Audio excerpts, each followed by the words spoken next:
if they don't make the playoffs, they probably have their answer on if Dak Prescott is the guy. It's a bad division. They've just added a legitimate number one wideout. If they don't put themselves in position to make the playoffs, I think we probably have a good idea of what Jason Garrett or what Dak Prescott is. Today's Friday, October 26th. This is the Cowboys Beat on CLNS Media. I'm Ari Temkin, and please be joined today by the newest member of the Cowboys Beat, Patrick Conn, who is at Draft Cowboys on Twitter. Sir, how are you? Doing well. Seems like we got a lot to talk about today, Ari. Kind of incredible, right? Like, figured that this would be sort of a dead week, as it were, for a team that looked dead after a Washington Redskins game where they, looked again like a completely inadequate offense, but they get a boost to that offense, Pat. They go and they do the gamble, the blockbuster move. They bring in Amari Cooper for a first round draft pick. So I guess let's just start right there. Your thoughts ultimately on the Cowboys' decision to trade next year's first for Amari Cooper. I like the acquisition. Honestly, when you look at Amari Cooper, what he does well and what he can do, I think immediately he helps out this offense. You talk about a guy who's really good. It's something that you've talked about a lot lately, and we've talked about. His best attribute is going to be getting off the line, and immediately beating his defender. Now you can talk all day long about what it took to get him, but ultimately, when it comes down to it, I think the acquisition of a talent of Amari Cooper is really going to help the Cowboys. Now, it's not often that a player of this caliber, especially during his rookie contract, comes available. This year it's $700,000. Next year, obviously, he's got the 5th-year option, so he's got $13.9 million due, fully guaranteed. So essentially, you're looking at it at a year and a half rental for a little over $14 million. It's not an opportunity that comes very often, so you got to take care of it and jump on it immediately.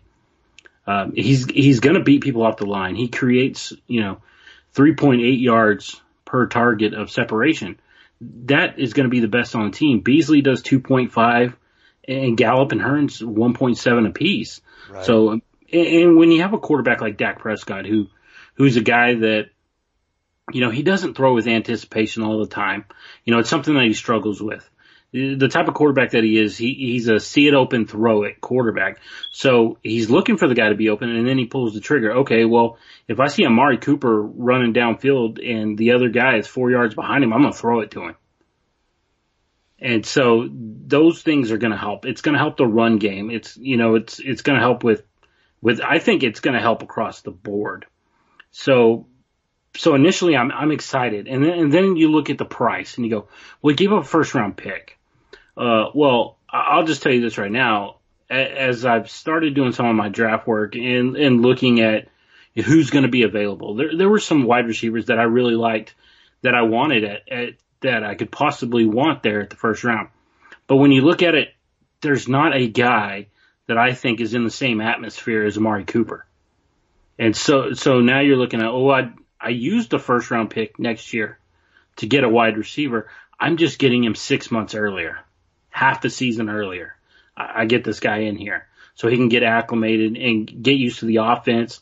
So essentially at first you're like, that's steep, but then the more you think about it and you're like, I'm not going to find a guy like Amari out in the draft, so why not make this move? I think it's a smart move. Yeah, the people who are like, well, I didn't want to give up a first.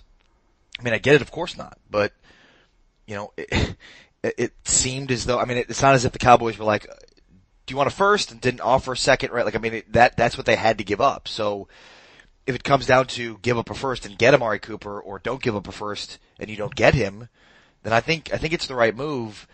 I will say this. I'm not convinced that Dak Prescott's the guy. I think, if I were running the Cowboys, I would have taken a long, hard look at drafting a quarterback with the first round. But if that wasn't their plan, if they didn't plan on doing that, then this is a good move, because picking at any other position in the first round of the draft, I like the value of getting Amari Cooper for the reasons you stated at this point. I mean, he's a legitimate number one. He has the potential to be one of the 5 or 10 best wideouts in the game. He's already shown that at times throughout the course of his career. And the Cowboys, I think one of the most underrated components of this acquisition is they're a ready-made offense for the most part. Right? Like, there's definitely question marks about Dak, but this receiving core is very, very good. They were just missing a number one, a true number one.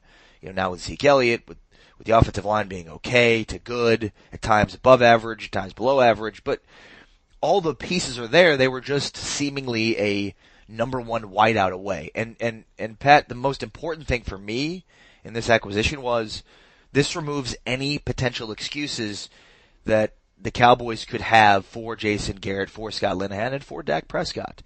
You know, for those three, the big three, for Jerry and Steve and Will McClay to make, you know, the right decision for the future of this franchise. You know, this, having a guy like Amari Cooper for the final, you know, basically second half of the season will go a long way in them making a determination on whether or not those guys should be with this organization long term. And I'm guessing, you know, Dak Prescott more so than Jason Garrett and Scott Linehan. Oh, absolutely. I think what they have to figure out, and it's something I've struggled with. You know, in the beginning, you had the 2016 season, and it was like the perfect storm for Dak Prescott. You know, he couldn't have come into a better situation. You're right. And so he has the 13-2 season. I say 13-2 because I don't really count that last game. He didn't really play. And so you see that. You know, and he showed some things against Green Bay coming down, you know, 21-3 and coming back and making that a football game. And he showed some things that it got you really excited. You're like, well, maybe he is the future of this franchise. Mm. And then you go through the first half of 2017 and you know, and they're putting up 24 to 28 points a game, you know, and they're still doing it. And you're like, okay, I really think that we can do something here. And then the wheels just came off. And so that last half of the season, it wasn't the same Dak Prescott that we had seen. And, you know, you could attribute some of it to the Ezekiel Elliott, you know, on again, off again. Will he be suspended? Won't he be suspended? Then he's suspended for 6 games. Tyron Smith goes down for 2 games. So then the Atlanta debacle happens, and then nothing felt the same. You know, so you go into this season, you know, for the most part, everybody's healthy. You're like, okay, I think we have something here. Yeah. And then now, so those the first 16 games last year, the first 8 games the following year, everything was good. But now and I don't like the fact that people want to keep pointing to 2016. Like, I understand that he did that in 2016. And I understand what he did in the first half of last season. But as we keep moving forward, we're still seeing the same stuff that bothered him in the last half of the season. Right. The protection's not there, and you know, some of that's on Dak, because you can look at it and go, well, they gave up, you know, they're giving up sacks, and it's like, yeah, well, there's context here. You can't just pull a stat and look at it and go, okay, well, they're like, this season they've given up 23 sacks. He was sacked 25 times all of 2016, but you go and look at it and it's like, well, it's not all on the offensive line. Yes, they are not protecting him the way that they have in the past, but Dak Prescott also holds on to the ball for an extremely long amount of time to go through his progressions. He's going through his reads. And I honestly, when I watch him on the All-22, I see a guy that's coming off of his reads entirely too soon. He's not allowing plays to develop or routes to develop. And when he does, he comes off that read too early, and then all of a sudden a guy like Kerrigan, like in that game against Washington, comes through and blows up the play. And it's because he's holding on the ball too long. That's a big problem. Yeah, and I mean, I think you're right. You know, coming into this year, I felt pretty confident that Dak Prescott could be the guy because of the reasons you stated, right? Like, last year was pretty easily explainable. And yet, you start to sort of see a lot of the things this year that we saw last year, you know, and even early on when Zeke was available and Tyron Smith was healthy, you know, there were still question marks about Dak's ability to read the field and get the ball down the field, and, you know, and was Dez still elite? I mean, these questions were there for this team last year, but they obviously still won 9 games, and so they had the excuses towards the end of the year that when they had that just god-awful stretch of offense where they were basically like some of the worst Cowboys offenses in the history of the game. But yet again, it was just like, well, I mean, there were reasons for it. And then coming out this year, they sold us on, they tried to sell us on, we don't need a number one wideout, we'll be fine without a guy like Dez. We're going to have a bunch of different guys that can do a bunch of different, have a bunch of different skill sets. And, it's the same issues, right? Like, is Dak Prescott not reading defenses properly? Is it the receiver's fault? Is it the offensive line's fault? And, so I think sometimes it looks like it can be a lot of different things, and it is, but sometimes it could be as simple as just like one tiny switch here, and all of a sudden things start to go well and look better. And I think, I don't know that Amari Cooper is this ultimate piece that gets them to a Super Bowl, but certainly I think like it will change the offense. It's going to, because they had a really good receiving core. They just didn't have a number one. And so now when you have a number one, there's this very, there's a domino effect. It's going to positively impact Cole Beasley. Cole Beasley is a guy that you should go pick up in fantasy football, because when he's the number one, they've got issues. But when Amari Cooper has to, is forced to have double teams, now all of a sudden Cole Beasley's going to have lots of opportunities on man-to-man where he really excels. And, and I think it'll also give Dak a better opportunity to read the field, because I think at times he's, unsure of if teams are in zone or man, and so he's afraid to throw into windows, especially because, as we've discussed, this team, the wide receivers don't really create a lot of separation. Yeah, there's going to be that. And I think that Amari helps in so many different ways. Like you said, you're talking about coverages. The one thing that you'll notice with Amari, like he can do, like he's one of the better route runners in the NFL. Very crisp route running. You really like his technique. He's great on double moves, as I've said before. But the thing is that he's your deep threat. Not only is he your best receiver, but he's your deep threat. Yeah. And what that's going to do is you can run a lot of clear outs with him. And what I'm meaning by that is you're taking coverage away from the middle of the field. Where does Cole Beasley excel? In the middle. And you can get, once healthy, Jeff Swain back in there. He does well in the middle of the field. That's kind of where they get him, or they get him, sometimes it's in the flats, and, they're able to do some things there. But it's going to help all around. The interesting thing, and I don't think this is going to be happening immediately, but I think Ezekiel Elliott's going to benefit greatly from this. Once they can get him going, and once Dak proves that he can get him the ball, defense are going to have to start accounting for him. Early on, I don't think they will, just because they want to see Dak actually do it. Right, for sure. But once he's able to do that, he's going to take people out of the box away from Ezekiel Elliott. And that's where it becomes dangerous, because I've seen Amari Cooper beat double coverage. He is a guy who can bust angles. And that's one good thing about him. It's going to help Zeke. And as we all know, when Zeke gets going, this whole offense becomes a even more dangerous weapon that opposing defensive coordinators are going to have to account for. You can't, if they load up on Zeke like they have been, they don't have that guy who can bring them out of that. And so if they get that squared away, now you got Amari Cooper. Now you have Michael Gallup, who's really starting to come on. And I thought he probably should have had 2 touchdowns in that game. So you got Gallup, and then you can sprinkle in Hearns and Thompson, Tavon when he comes back. I mean, it just, the one acquisition of Amari Cooper and now this offense, just to me, when I'm looking at it, as far as matchups and everything, it's just got a completely different look now. Does this change your opinion on if this team is a playoff team?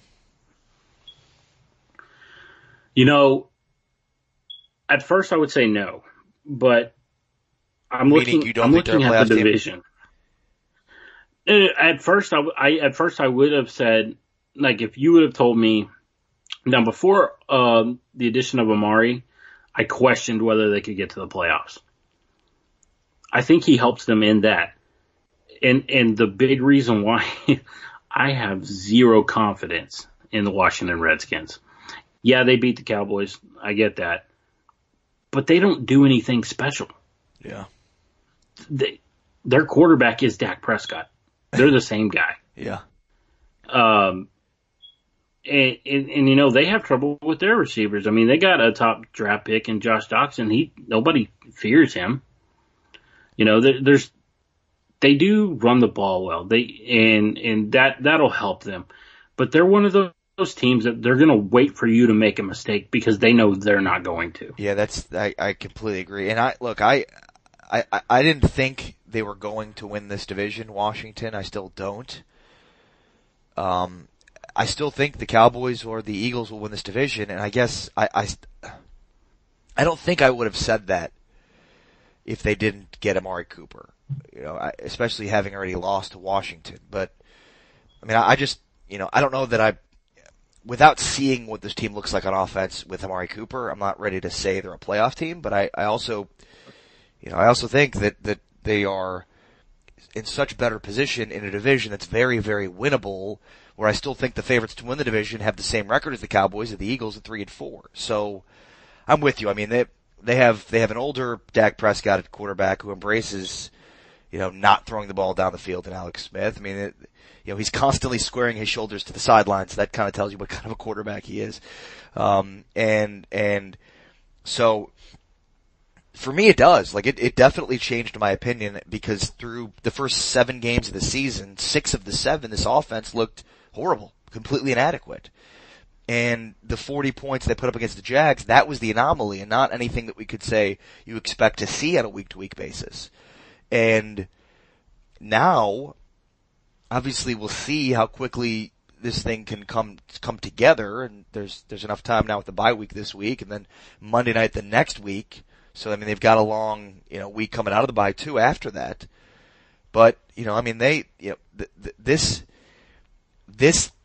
team right now should have the confidence, and its fan base should have the confidence that they could be a playoff team, because the division's bad, and they've just given themselves a 24-year-old has 2,000-yard receiving seasons in his career. Here's my question to you, though. Do you think, so I think we've pretty well covered, Patrick, the immediate future, what this move does. What do you think this move does for the future of this franchise? Like, long term, next couple of years? In the next couple of years, I really think that this move, in particular, and the fact that they gave up a first-round pick, and we've heard Jason Garrett talk about it, and some of the media have talked about it. I think this was a long-term deal. They're not giving up a first-round pick for a guy who's going to be here for a season and a half. Right. I feel very confident. Yeah, exactly. And I feel very confident with the way that their cap is structured for the next few years, the way that the cap continually raises. I mean, we're probably going to be in 200 millions within a season. Yeah. And so with the way that their contracts are constructed, and the way that they've gotten rid of all these bad contracts and older players, I mean, you could talk about the Tyron Crawford, as a bad one, but I still think that was, good value at the time. I think that he's in their long-term plans. I honestly don't believe Amari Cooper is going to play anywhere in the next 5 seasons except for Dallas. Yeah. And so, going into next season, they have, $55 million under the cap, couple triggers, and they got $70 million. So it's not going to be hard for them, moving forward. And maybe this is, a lot of people have been, looking at it and going, I hate the way Dallas does this. They wait till week 3 and get the third tier free agents. I get it. It's frustrating. But I think we might be seeing a little bit of the changing of the guard here. Yeah. Because in the last 3 years, just looking at the way Steven has been, doing contracts and the free agency and trades, I just see a different way of looking here, and they're going, okay, we're going for it here. They traded their number 1 draft pick. Okay, I get that. But Amari, like we've talked about, Amari Cooper's 24 years old. He's 6 months older than Calvin Ridley, a guy that everybody thought should be here. But with the caveat that Amari Cooper's he's in his fourth year. So you got a guy you don't have to deal with the learning curve. You have a guy you don't have to wait to show promise. We've seen it. And now it's just going to be up to Dallas to continue to get that production out of him, and which I think that they can do. Do you get the feeling that some people, Cowboys fans, might be upset by this move because it means that they could make the playoffs, which means that they could still have Jason Garrett as their head coach? Oh, without a doubt, 100%. I've had conversations, on Twitter and in person with people that they're upset because they're going, okay, well now there's no way we're getting a quarterback with the first round pick. And now we're stuck, if we make a run here, we're stuck with Jason Garrett. They're probably going to give him an extension, and I understand that, but what they had to do. Now, if you take your fandom away for just a second, just a moment, and put yourself in Stephen Jones' position. Put yourself in Jerry Jones' position. You got a quarterback who you got in the fourth round, and he showed you something in 2016 and half of last year, but lately you're not seeing that same player. Would you not be willing to make a move to find out if Dak is your guy? Yeah. I mean, you're about to give this guy, we'll just say $100 million. Because that seems to be the going rate on quarterbacks. Yeah. That's on the low side. Right. So you're looking at giving a player, six figures. Well, and not just that, but a tremendous... 9 figures. Right, but not just that, but a tremendous percentage of your overall salary cap. Oh, absolutely. I mean, that's a big chunk. I mean, You're talking about most big-time quarterbacks get about a fourth. Yeah, right, exactly. And so, or maybe it's a little less than that, but still, you're talking about a big chunk. So if you're Jason Garrett and you think that your job is on the line, don't worry about next year. Who cares about the number 1 draft pick next year, right? You're talking about today. How do I keep my job? Well, I know I need help. I know we're deficient in some areas. So go get a guy. Use next year's draft pick, go get a guy, and see if we can't right the ship this year. I've been saying all year I think that Garrett will be gone if they don't make the playoffs. Do you agree with that? I don't. Now I can agree with Scott Linehan. I can agree with some of the assistants that they have on this team. But I think Jason Garrett is going to come back next year. Why? And even if they don't make the playoffs. Even if they don't make the playoffs. Wow. And this is my reason. And maybe it's flawed. It might be. It's just, to me, it sounds like, it feels like a sound reason. And the reason being is I don't think that this team, this organization, wants to go into the final year of Dak Prescott's rookie deal trying to figure out if he's the guy with a new head coach and a new system.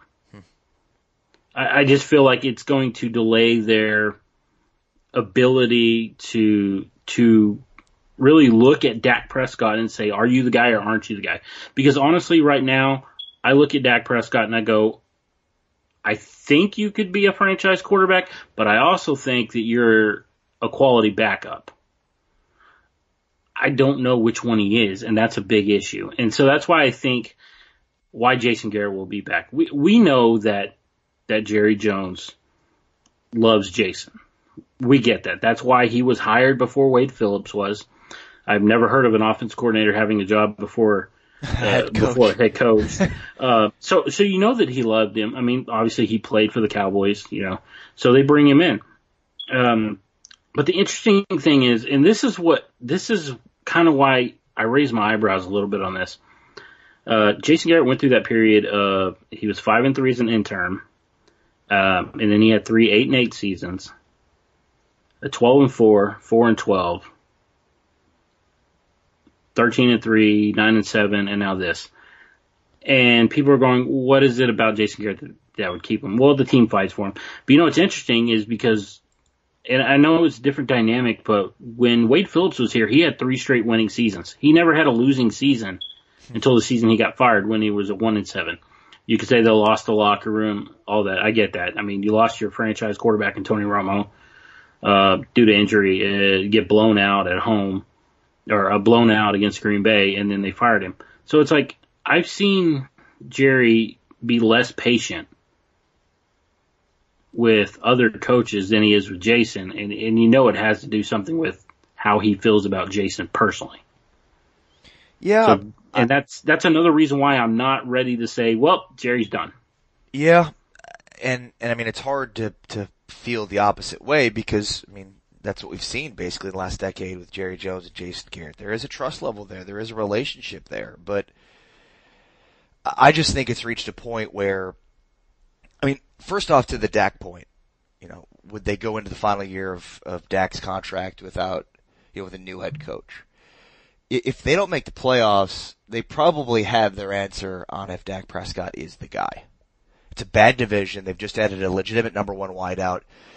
I think if they don't, you know, if they don't put themselves in position to make the playoffs, I think we probably have a good idea of what Jason Garrett or what Dak Prescott is. So, you know, they may allow Dak to play out the final year of his contract as sort of a lame duck quarterback with the new head coach, but their eyes will be on the future. And, you know, maybe they, you know, in 2020 then draft a quarterback in the first round and then franchise tag Dak to then, you know, allow the 1 year of, of grace period for the new guy to come in.